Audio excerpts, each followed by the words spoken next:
Hi, I'm Sid with T1G. We're out here at the Rogers range today, and we're going to be talking about some dry fire techniques and the importance of dry fire.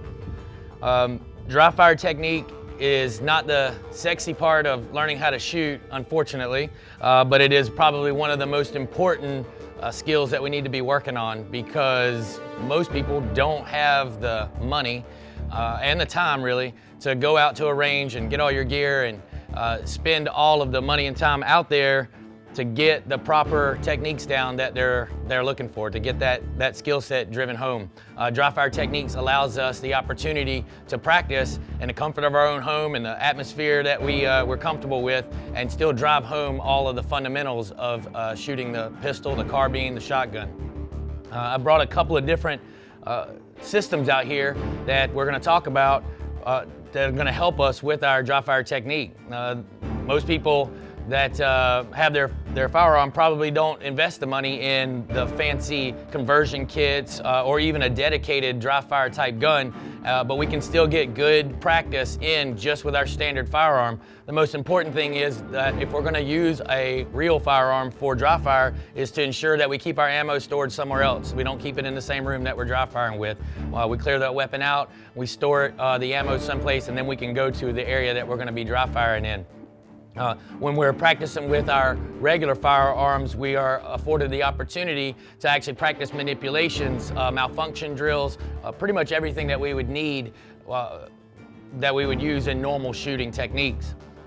If you want to, you can actually invest in some pretty high-end stuff, little bit nicer, a system like this, which you can convert your normal firearm, and it allows you to dry fire and not worry about the ammunition being such a concern. But they have weights for the magazines, they keep them nice and solid, and it gives us an opportunity to get some good practice in.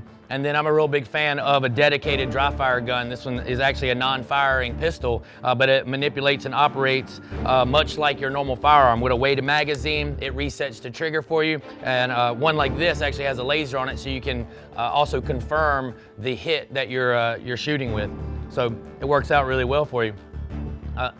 When we're practicing our dry fire techniques, it's all about making sure that we are reinforcing the hard skill sets. A good technique that I'll use is I will practice bringing the gun up and aligning the sights and pressing off that dry fire shot, maybe on a spot on a wall, or sometimes I'll use a mirror with a spot on it to focus on, and it gives us that good sight picture sight alignment, and we can confirm our sights on the dot that we're using.